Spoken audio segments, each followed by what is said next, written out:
Article 1. All human beings are born free and equal in dignity and rights. Article 2.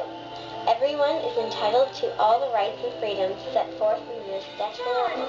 This Bill of Rights is brilliant. We will call this the Universal Declaration of Human Rights. Thank you, Mrs. Roosevelt.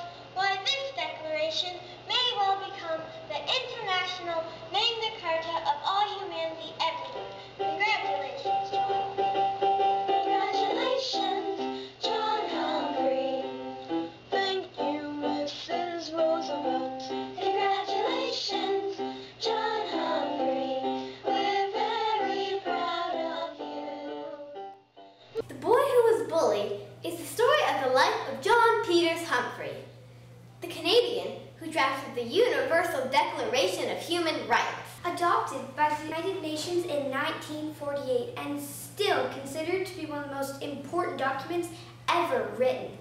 John Humphrey was born over 100 years ago in a small town in New Brunswick, Canada. A typical young boy, John loved adventure, but was sometimes naughty. When John was 6, he lost his left arm in a fire. That made him different and a victim of bullying. As an adult, John worked for human rights around the world. So how did a young boy from a small town in Canada grow up to do such important things in the world? I don't know, but let's ask the author, Anne Eustace Scott. I'm Anne Eustace Scott, and I'm here at the Credo site in the center of the town of Hampton, the birthplace of John Peters Humphrey. The Credo project was initiated by the Hampton John Peters Humphrey Foundation and designed by Hooper Studios. The sculpture includes John the man and John the boy, joined together at the left shoulder because John was missing his left arm. And over here we have two large granite monoliths.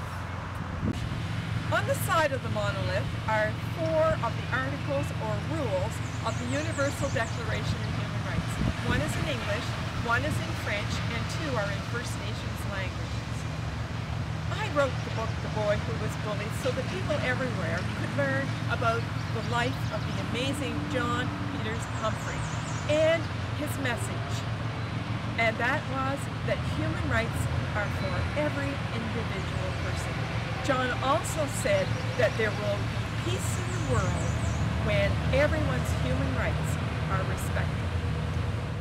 In The Boy Who Was Bullied, there are 25 chapters. The first 20 chapters have to do with John as a boy. The last 5 chapters have to do with John as an adult and the amazing accomplishments that he had. I want to tell you now about John Humphrey as an adult. John went to McGill University in Montreal. He studied law, he became a lawyer, and a number of years later he returned to McGill University where he taught law. Now during this time, World War II was happening, and at the end of World War II, there were a group of people representing leaders from various countries around the world, and they got together and they said, not hundreds, not thousands, but millions of people have been killed during this war. We must find a way so that this never happens again. And so they decided that they would form an organization called United Nations in New York City. That's right, the headquarters would be in New York City. Now, the United Nations have an emblem. Let's illustrate that emblem. Imagine right now that your head is the globe, all the countries of the world, and your arms are olive branches, because olive branches are a symbol of peace. This is what we're searching for all of the people around the world. The purpose of that organization is to promote peace around the world, at the same time respecting everyone's human rights. Now, what does the United Nations in New York City have to do with John Humphrey, who by now is the Dean of Law, the head of the law department at McGill University? Well, it all has to do with a telephone call.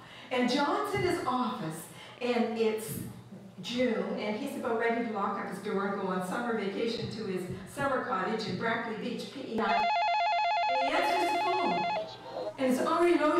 from New York City, United Nations, saying, John, will you move to New York City and become the first human rights director at the UN?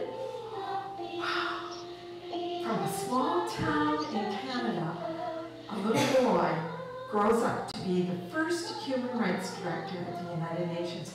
And one of the first people John Humphrey met at the United Nations was Eleanor Roosevelt. Now, Eleanor Roosevelt's late husband had been president of the United States, and she had been appointed the chairperson of the Human Rights Commission, and they had a job to do. Now, on that Human Rights Commission, there were 18 members, and Eleanor Roosevelt spoke to the group, and just imagine that you're representing a country from around the world, and she said, all right, we've got a job. We need to write a list of rules that will show people all over the world how they need to treat each other in order to respect each person's human rights. Well, Eleanor Roosevelt looked at the group and she thought, oh my goodness, they're from countries all over the world and they're all going to have their own ideas. And it's really difficult to get something done with 18 people. So she said, John Humphrey, would you write a draft copy of a list of rules? And John said, Yes. Thank you. And so John Humphrey got busy with his research and writing, and then he returned to the commission. And do you suppose they helped make revisions? Yes, they did. Indeed, they did. When it was finished, Mrs. Roosevelt was very pleased with the results. And I shall up to the United Nations,